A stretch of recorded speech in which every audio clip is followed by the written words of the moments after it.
Hello, everyone, and welcome to our final session of the day of our Showbie's Learning Redefined conference. This is our first online conference with Showbie. And just for those of you that might not know what Showbie is a hybrid learning platform used by over 3 million educators globally.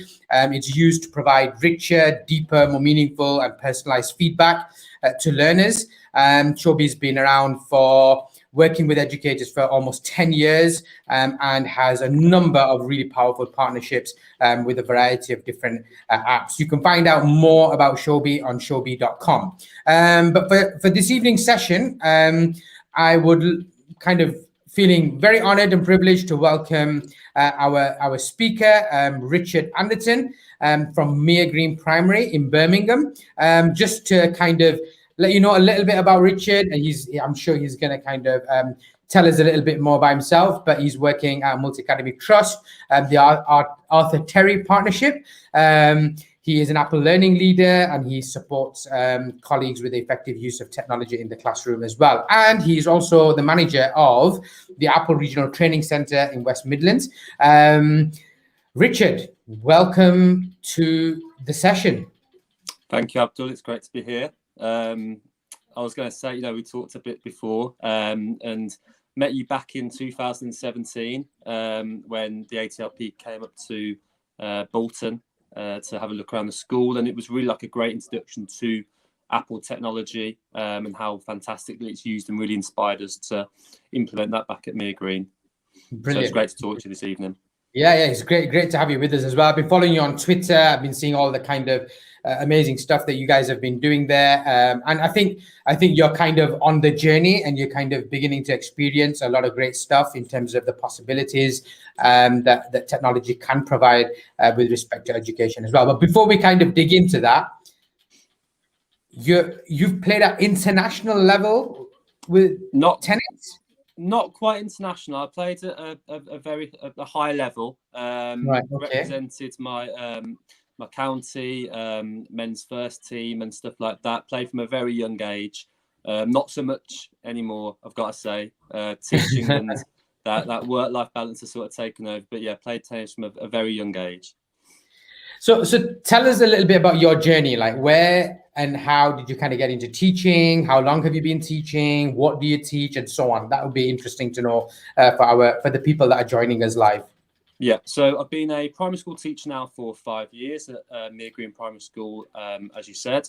I trained through the Arthur Terry Learning Partnership and was very fortunate to get my first placement at Mere Green Primary School, and I've been there ever since. For me, Mere Green represents sort of what I envisage education to be. Our tagline as a school is making a difference, and we really do strive to do that. Very lucky to have, forward-thinking and innovative leaders at the school who really value the implementation and use of technology and really supported our journey in doing so. But getting into teaching, I come from a family of teachers. So my granddad was a science teacher and school inspector. My auntie was a former head teacher. My other auntie was a French teacher. My mum, who I think may be watching us tonight, for 25 years. And I actually started my journey into education with being her teaching assistant. So a family full of teachers. Right, I can imagine what conversations must be like around the dinner table and stuff. It's all education. Yeah. The ones who aren't in education get sick of it. Okay. I can imagine. Tell me about your journey with respect to technology. What has that been like? How long have you been using it? What kinds of things are you seeing? And really, this particular session is about in the classroom. Like, what does that feel like? What does that look like? And what's your experience been like so far? Yeah, so we started our one-to-one journey, as I said, back in 2017. I was teaching year 3 at the time, and I was very fortunate to be the first year group to really start that one-to-one journey.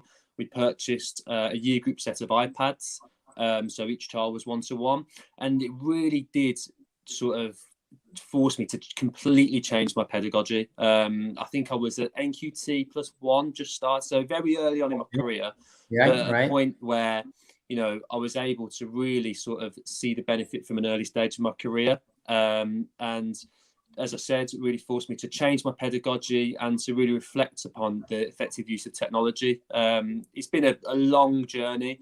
We've had successes, we've had failures, but that, you know, as you'll know, is a part of the journey. And we're at a point now where we're really using technology as in an effective way, making sure we're redefining and modifying teaching and learning. And obviously we've got the regional training centre to support other teachers across the region in doing so as well.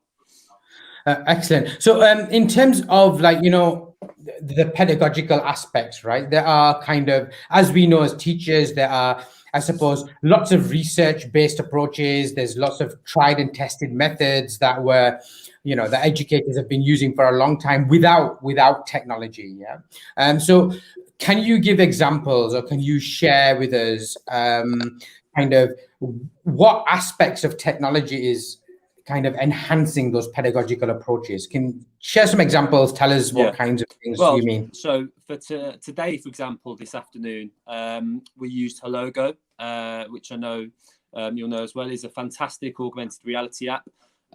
So it was a moon experience, virtual experience, where the children were walking around, having their iPads, almost being on the moon. So that was the stimulus for an extended piece of writing that the children were going to be doing. Now, previously, before technology, would it have been an image on the board of the moon, or would it have been, you know, a YouTube video maybe? But it's not the same as them personally experience and being within that environment. So then from then we use Showbie to plan the piece of writing, you know, giving children that ownership and that freedom to record their planning how they wanted to, whether that was a voice note, whether that was with the comment, the text box, really giving them that ownership over their learning. And that's a really important part of why we use technology at Mere Green. It's giving children that ownership in their learning and ensuring that learning is a partnership. It's not done to the children, it's done with them. So by them having more say in how they represent and evidence their work, it's improving their engagement. And then from that plan, we used that plan, had the iPad in front of us, and used that to support our writing. So gone are the days where, you know, you had the storyboards planning mountains in your book, and the children had to flick backwards and forwards to do their writing and their planning. It's much more effective to have that iPad in front of you, the planning on there, to support the writing, and the end result was fantastic. Brilliant. And I suppose, you know, our final tests, exams might still be pen to paper. So is there still like handwriting and things like that happening?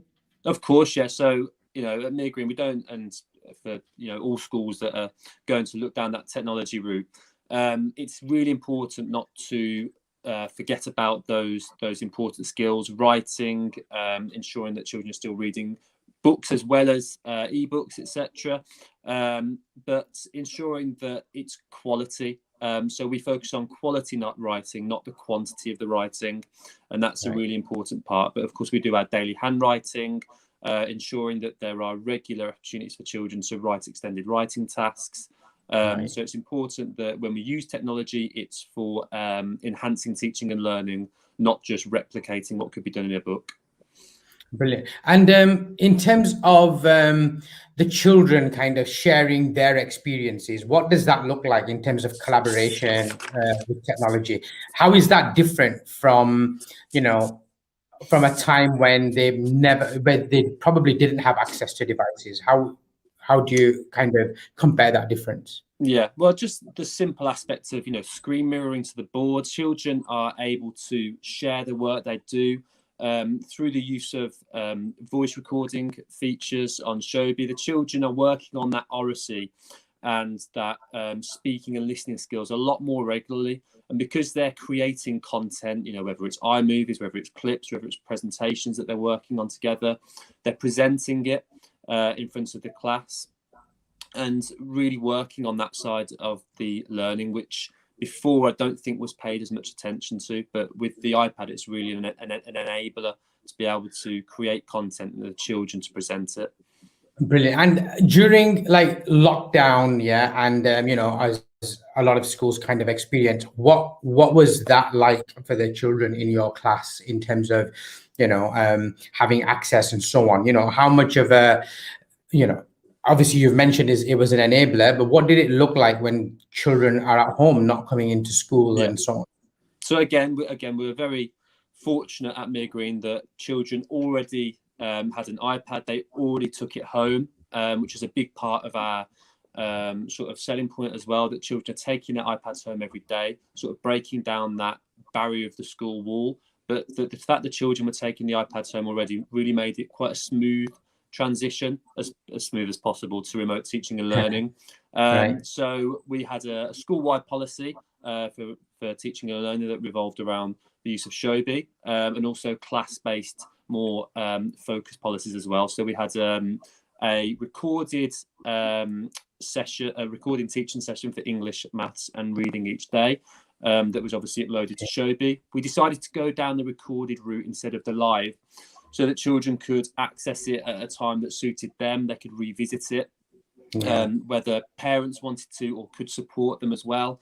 And also for SEND children or children that may struggle with the pace of a live lesson, it allowed them to access it at a pace that suited them.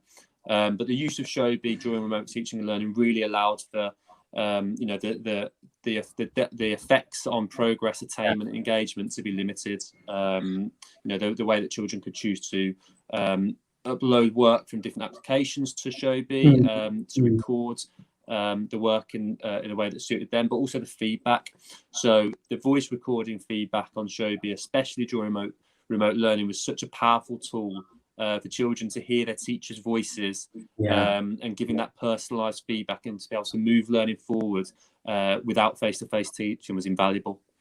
Yeah, I think there's a lot of schools that I connected with at the time, and certainly schools that were using Showbie, the voice feedback element, and the fact that you could kind of overlay that voice feedback on top of Word documents, PowerPoints, photos, videos, Keynote, the Apple kind of tools that come on iPad and so on. I think that teachers found to be highly kind of valuable. Would you, in terms of like coming back after COVID, are there things that the school or yourself feel that actually, this is something that either reinforces what we were doing before, or actually we're going to make some tweaks and changes because teachers, staff have learned a better way of doing something?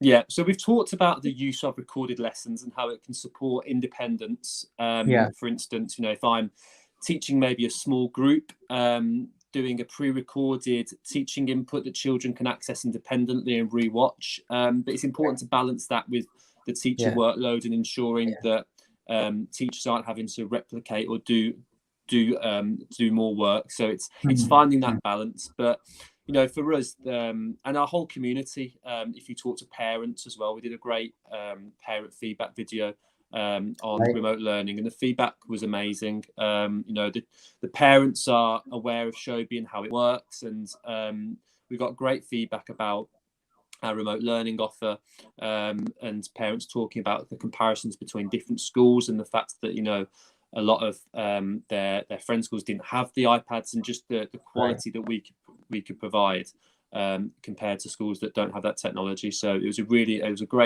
great buy-in from parents in that regard. Brilliant. I really like the fact that you're talking about kind of recorded explanations rather than just live explanations. I remember during the first lockdown, it might have been the second one, I'm not sure, but I kind of attended an event hosted by Ofsted, and it was Professor Daniel Muiz at the time, and he was kind of talking about, look, live learning is good, but actually it might not be always the best thing to do. And the fact that you've been able to record something and explain something, especially explainer videos and so on, is kind of quite powerful. And around that time, or just before then, I know Showbie launched the whole screen recording feature on iPad. And the fact that you had the camera that would face towards you, so it would record your face as a teacher, and the students could do that as well. So I thought that was kind of almost like the right timing, for that to happen. Is that something that's kind of part of your workflow? What is that something that the students use, that teachers use? Yeah, so we use the Showbie recording feature and also mix with the screen recording feature on the iPads as well. Yeah. As a school, we didn't sort of have a preferred method of the way in which teachers could record their lessons. We used iMovie a lot as well, but I did like the fact that on Showbie that it had the camera of the teacher as well, so that the children could see the teacher whilst they were learning. But one thing that we really push for with the children as well is creating those explanation videos of them explaining and justifying things, whether that's in maths, in writing, or right across the curriculum. So that's something that we're really using to enhance the teaching and learning, so that the children do that a lot with Showbie or with the screen recording feature on the iPad. So it's a definite tool that's utilised a lot at our school from both teachers and students. And I think one of the most significant things is the fact that the children are creating content as well. It's not just like a consumption kind of approach, it's a creation approach as well. What have you seen with, I know you touched on this about parents, right? But the fact that parents could watch those videos as well through the parental engagement element on Showbie, that must be quite powerful for parents. I know certainly during COVID, but just even beyond COVID. Yeah. So in one of the feedback we got was that the parents really enjoyed those recorded lessons because it allowed parents to watch it with the children and have such more of an understanding of the content that was being taught and the methods that we use. A common comment from parents is that the methods are different to when it was when I was at school. So for us to be able to support parents in the correct methods and just involve them more in the process of teaching and learning has been really beneficial. And I know that parents, since returning to school, have been involved a lot more in their children's learning. We're still sending the iPads home. Children, we don't have a policy on this, but children are welcome to finish or create more content whilst they're at home. They'll bring in things that they created at home that they've done with their parents. So it really has created a community where school is beyond the walls of the building. It's everywhere. And then technology has allowed us to do that. What's the demographics like of Mayor Green? Your context of the school, the communities that the children come from. What's that like? So Sutton Coldfield is it's a relatively middle class area, but we do have a mix of children from different demographics. But we have a very high skilled job market in our area. So that's the types of jobs that the children will be competing against. So for us, and a part of our curriculum intent, it's really important to include technology within that, because we know that the job market in the future is going to be heavily linked to technology. So we'd be doing the children a disservice if we weren't building our curriculum and our teaching and learning around that. Brilliant. So one of the questions that I've kind of been asking educators is that in some ways, this is still kind of a relatively new approach. Like, certainly from a UK perspective, it's not that every school has a one-to-one program and so on. So when you do get new teachers coming into school, what does the kind of induction process and what does the training process look like for new teachers? And what does it look like for existing teachers? Because technology is always growing. There are always new things on the horizon and so on. So how do you manage that whole development and growth of teachers? Yeah. So every single member of staff at our school is an Apple teacher.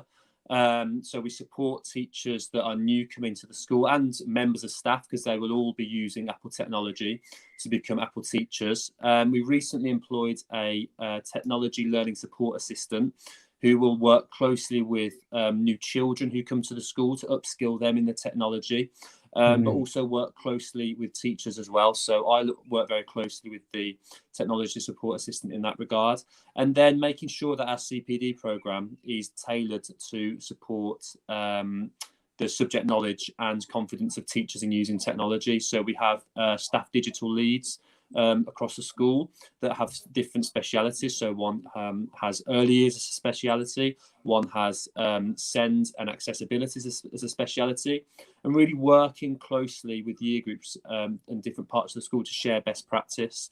And that's evident through our regional training centre. So it won't be just me that's running trainings. It'll be our early years specialist, our accessibility specialist, our writing lead.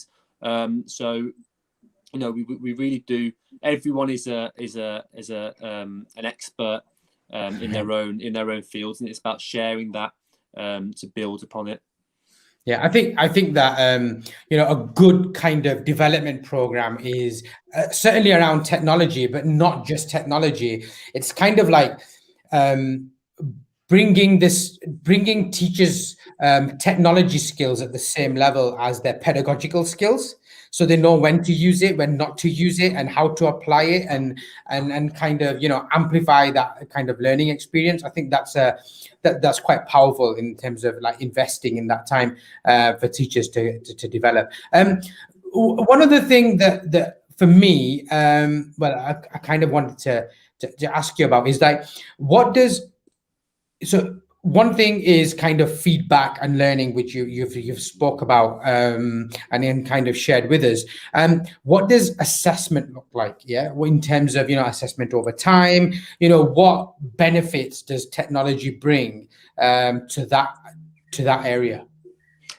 So we use Socrative. So we've done a lot of research and a lot of training on our pedagogy to ensure that we're using cognitive science, which of course is a big aspect of teaching and education at the moment. So the retrieval practice, the dual coding aspects of learning, and technology is really enhancing that as well. So retrieval practice by using Socrative instead of retrieval tasks just being on a piece of paper. We can really see the strengths and weaknesses in children's retrieval tasks, and then tailor assessment and future teaching from that. Using Showbie as well, of course, we can grade assessments, and it just gives us a more effective way to deliver assessment for learning strategies. Brilliant. I suppose, like, is this something that you're then kind of looking at across the trust? How are you using the RTC to kind of support other teachers? What does the wider engagement look like? Yeah, so across the trust, I know that Showbie is used in a number of schools, and it's really trying to share that best practice. Once, hopefully soon, we're allowed to go into the schools and get back into welcoming people to our school and getting ourselves out to other schools. Really hoping that close-knit collaboration across the trust can support all the schools within it, both primary and secondary, to use technology and see the great enhancements it has. And of course, as a RTC, we're trying to support schools across the West Midlands region in using Apple technology and Showbie as well, and really showcasing ourselves and the fantastic things we can do, but also supporting schools in being able to do that as well. Richard, what's your approach to kind of sharing best practice, like within the school? Because I think one of the things that we find with technology is that people discover new things. Yeah, you discover new ways of finding new ways of doing things. You sometimes find efficiencies and so on. So how do you kind of share that across the school? What does that look like? It's all about having an open, collaborative approach to teaching and learning, and understanding that just like the children, we as staff are all on constant learning journeys as well. And the educators, we can never stand still, and we can never know everything. And that's for me the best thing about it, is that we can always know more. And I think that's the approach all teachers have at Mere Green.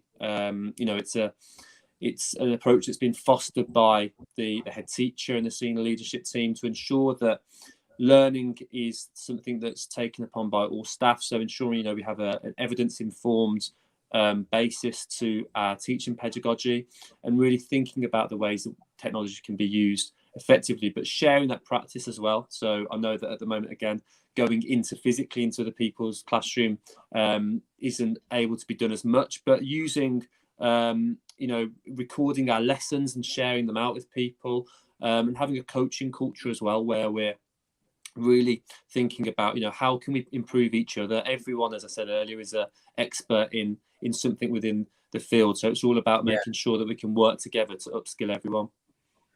So if I was to kind of be devil's advocate and ask you about the challenges, right? What's been the most difficult part of the journey, would you say? I think it's one of those things where you think everything's, you go, oh, we've got it now, everything's going right, and something will happen, whether it's just something might happen with the iPad's breaking, or do you know what I mean? So it's ensuring that you're just ready for the challenges that come, but also understanding that you will have failures within it, but you learn more from your failures than you do from your successes. So it's all about how you can implement changes to do something better the next time. But at our school, again, we really make sure to have that attitude that it's fine to make mistakes. It's absolutely fine. That's where you learn from it and do better next time. Yeah, I think that's kind of quite key in many ways, because I remember when I was starting out looking at this, and this was way before iPads came along. We always had that kind of struggle at how do we actually make this work. And I remember even before iPads, it was iPod touches we were first looking at, and just trying to set up email on there. Was it was a challenge, not necessarily because of the device or anything, but because what does it look like on the network? What are the details that you put in, firewalls, filters, this, that. But I think one of the things that certainly has happened is that the types of technology that we use has kind of become really simplified, and we can focus less on the technology, and we can focus a lot more on the teaching and learning aspects, on the pedagogy, on how the technology can kind of give a better experience to teachers and to students as well. That's really kind of quite interesting. So 3 years time, where are you going to be? Me personally, Yeah, I'd still hopefully like to be at Mere Green Primary School. For me, I'd like to move into that senior leadership position, sort of having that oversight of a strategic view of the school. For me, education is something that I'm extremely passionate about. I really see it as something that is a once in a lifetime opportunity to have such an impact on the children that you work with. So for the next 3 years, it's about trying to do that on a larger scale as possible, and supporting the children within my school, the teachers within my school, but also those around the region as well, using the RTC and collaborations with Showbie, etc., just to build that community that is so great within teaching to improve the life chances of all children that we work with. So if there were educators out there today and they're thinking of using technology, they're thinking of using Showbie as their kind of tool or exploring it, what kind of top tips would you have for them?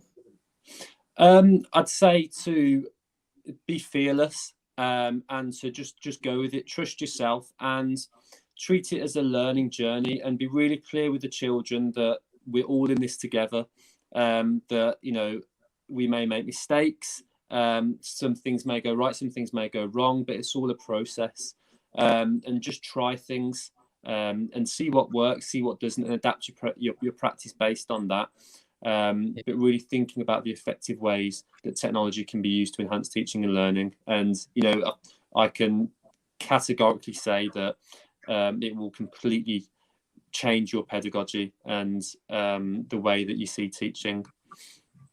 I totally agree with you. I think there was a number of schools actually that I worked with, and I remember one particular school where the head teacher was looking at putting in new laptops, and I kind of put this idea that, look, you've got a bunch of iPads in the school, and they were in trolleys, they were dotted about the school and so on, and we looked at it. We looked at doing a bit of an impact study, like just get them, put them into one class. We put Showbie on the iPads, and we just trialed what it would be like to kind of run that for 4 weeks, 5 weeks, and so on. And I think you're absolutely right. The teachers didn't know initially how to use it, and there's that Mandinac and Klein model where you kind of at first are a little bit scared, and then you kind of begin to get a bit more comfortable with the basic features, then you're kind of expert with the features, and then you innovate and you try new things and so on. We kind of saw that curve happening to the point where the impact on learning got to a place where the leadership team then decided that actually we're going to roll this approach out into other classes as well. And it took a long time, took a number of years, but actually it was small steps. They were measured, they collected data, and it was all in the right direction. And certainly the families and stuff really appreciated that. Very similar to kind of what you said. What Richard, can you tell us about, I suppose, efficiencies, time savings, cost savings? What does that look like in your class now environment? Where are you saving time? Where are you saving, where are you being a lot more efficient than before? So, because of the obviously the ease of uploading content and work to Showbie, a lot less time is spent at photocopiers. We've really thought about, what work needs to be printed, endless worksheets that are just stuck into books and wasted. We've really improved efficiencies in that regard. We've said that, right, we're going to get rid of one photocopier because we're reducing our photocopying by 50%, which obviously supported our budgets, but also teacher time. So instead of spending countless amount of time at photocopies in the morning or after work, that time can be used to spend planning high quality lessons, which is obviously more effective. But from a work-life balance perspective as well, at Mere Green, we for the last 4 or 5 years, we've had a live feedback policy. So all our marking in our books is live feedback. I haven't taken a book home for 4 years, I don't think. But just tell me a little bit about live feedback. If I just dig into that, what does that mean? What does that look like? So all our feedback is done live and in the moment. We have a very simple feedback policy where green will be to move things forward or in line with the learning aim, and pink just to show that something needs to be done. And that fits directly into our Showbie feedback policy as well, using the highlighters, but also the voice recorders, but a lot of verbal feedback that doesn't need to be recorded. I've seen a lot of schools that may have over sort of written feedback that a lot of the children can't access or don't access. It's really ensuring that feedback is effective. It doesn't take away from teaching and learning time. It's beneficial to move learning forward within the lesson. And obviously we can then use our retrieval practice and other aspects to support ensuring that learning is moved to the long-term memory. But that aspect of feedback has really fitted well with our Showbie feedback policy. Really utilising the voice recording feedback, not from a monitoring perspective, but from a child's benefit perspective, so they can re-listen to that feedback, pause it, think about it, and then just green and pink highlighting, which correlates to our in-book marking as well. I think feedback's obviously a massive area in education, right? It's key to kind of, having a good learning experience and so on. And teachers spend a significant amount of time kind of, giving feedback and so on as well. It was interesting, some of John Hattie's work talks about teacher giving feedback, but actually the feedback is really effective when the students respond to that feedback. right? So, you know, what does that look like in that environment where students have access to a device, where they're using Showbie? You know, what's the response rate like from students responding to teachers' feedback, and how, in what way do they respond? Yeah. So with Showbie and the effectiveness of the live feedback and how easy it is to do, we really move the learning forwards within the lesson very quickly. You know, being able to go in and out of children's portfolios and access work, for that feedback to be given, and then them to act upon that within the lesson. So it means that, you know, sometimes I don't need to be going round on the children's iPads. I can be sat at the front talking to them, moving that learning forward. You know, we've even done it with remote learning when, of course, I wasn't even there with them, but being able to give that effective feedback to move learning forward without even being in the same room which was invaluable. Brilliant. And COVID aside, when children have been taking iPads home, right? Do you find, what's the engagement levels like beyond school hours, right? So I'm not talking about school hours now, and I'm not necessarily talking about when it was lockdown and so on, just outside of that time. What's that like in terms of what you're seeing with student interaction and learning? It has completely changed the way that our whole school community views school and learning. And that learning isn't just something that is done at school and stops as soon as you get home, or you just have to do it a bit because of homework. It's something that the children have complete control over. So if we are doing a writing task, I've had children come in and they've created an iMovie based off of that, put it onto Showbie, Right. sent me a message to say, oh, can you watch this? There's endless opportunities that children having taken home their iPads has brought, you know, coding and iMovie and GarageBand, etc. As I said earlier, the parents being involved in that process as well. It's just created a lot more of a holistic approach to learning and education, I'd say. Wow, wonderful, wonderful. So I suppose it's quite it's quite an extensive journey that you've been on, haven't you, with the teachers and with the students and with parents. So what do you think is next? Like what things are you working on, you know, as next steps, right? Because these things are always developmental. You're always kind of trying to make things better.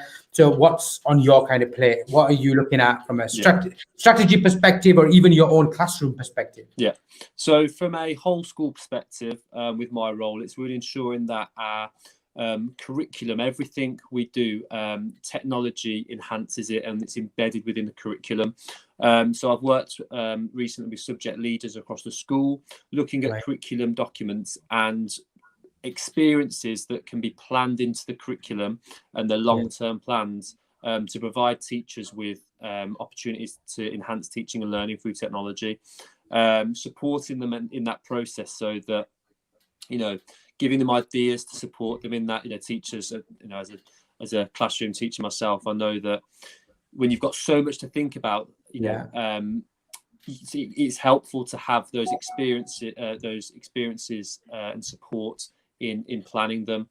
So I've been working on that. We're also working on a MAD studio, it's called. So our school tagline is making a difference.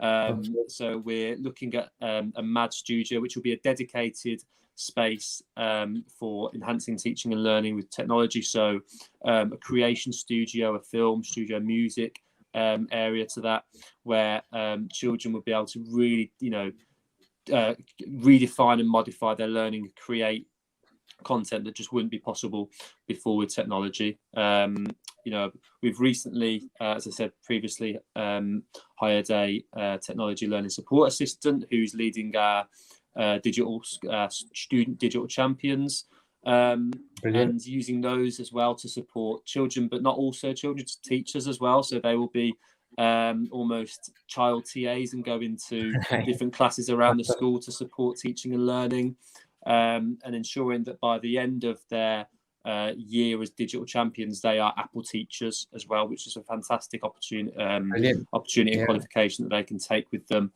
beyond school. Fantastic. I think that's quite a journey, and I think there's some really kind of brilliant takeaways for people listening in. I think that just as when we kind of feel, hey, we've done a lot of stuff here and it's good, we suddenly kind of discover, hey, there's new technology that allows you to do new things that you couldn't do before, and so on, and then that kind of cycle starts again. So I think it's always prudent to kind of be on the lookout and have people in positions where they're looking for opportunities where technology can impact pedagogy, can impact learning, and so on. And I remember you mentioned Hologo earlier on as well. It's quite a fantastic library of applications that and models that that you can kind of look around. Have you seen the journeys thing on there that you can kind of open up gates and walk through doors and things like that. But as you were saying, it's really important never to stand still. And as a school, just because we are maybe further along in the technology journey than other schools, that doesn't mean we can afford to stand still. We've got a duty to carry on trying to provide innovative teaching and learning pedagogic opportunities for the children. And for me, as a practitioner, that's the one thing that maybe I enjoy most about teaching, is that you never stand still, and there's always things you could improve on and get better at. So AR is something definitely that we're really focusing on at the moment. I think the opportunities with AR are endless. I think it's absolutely fantastic, and especially what Logo are doing as well. Yeah, I think AR has been kind of a growing area. I think at one time AR was just like, hey, you can put an object on a table kind of thing. But now it's like you can use AR to actually create things, right? And to actually create environments and so on as well, which I think is pretty powerful. I've seen things like the water cycle being created using AR, students creating the actual labels, and I've seen AR being kind of overlaid on top of the real world and kind of labeling things that are out there and so on, and describing processes that can be quite complicated to kind of understand. I think there's a lot of power there. It'd be really interesting to see where all of that goes. Brilliant. So a couple of things. One, if obviously your Twitter handle is there, so obviously people are watching, Richard can be followed there. If people want to know more about Mere Green and the work that you're doing there, and obviously your RTC, where is the best place for them to go to kind of register, to kind of see your courses, maybe even look at policies around, the way in which you're using Showbie and digitizing feedback and so on? Where could they go to kind of sign up for that? Yeah, so you can search for Mere Green Primary School on Google and find our website from there. We've got a section that's dedicated to the enhancement of teaching and learning through technology, where we discuss what we do and how we do it, the strategies we use to support that. And you also find the section dedicated to our regional training centre, where you'll be able to find a link to see the courses that are coming up. So I'm currently in the process of planning some exciting courses for summer 2, looking at Apple accessibility features and how specifically we've worked really hard this year on how we are enhancing writing through technology, and how we've increased engagement outcomes through creating innovative experiences and so on from technology. Fantastic. It might be worthwhile also kind of, and I don't know whether you know this already or not, but Spencer Academy's Trust, part of their research school, they're using Showbie and iPads as well, and they're looking at writing, and they're actually doing a research project through their research school. So that might be an interesting conversation that might be worth having for you as well. Yeah, definitely. Richard, thank you very much. Thank you. I know it's a busy day normally in schools at the moment, kind of, probably more so as well. So I really appreciate you taking the time out in the evening to kind of share your thoughts and ideas with everyone. And I'm hoping that we can kind of see more amazing things from Mere Green, from yourself, from the Architecture Partnership as well. And I'm looking forward, hopefully in the year, to kind of connecting again and having having the opportunity to maybe speak to other teachers from your school as well as yourself, and to kind of see, how far along you are with the journey at that time as well. Thank you very much for joining us and giving us your time. Thank you, Abdul. It's been great to talk to you this evening, share with teachers, what we do at Mere Green, and I'm hopefully inspired teachers to use technology and all the fantastic things it can do for the children in their communities. Thank you very much. Wonderful. Thank you.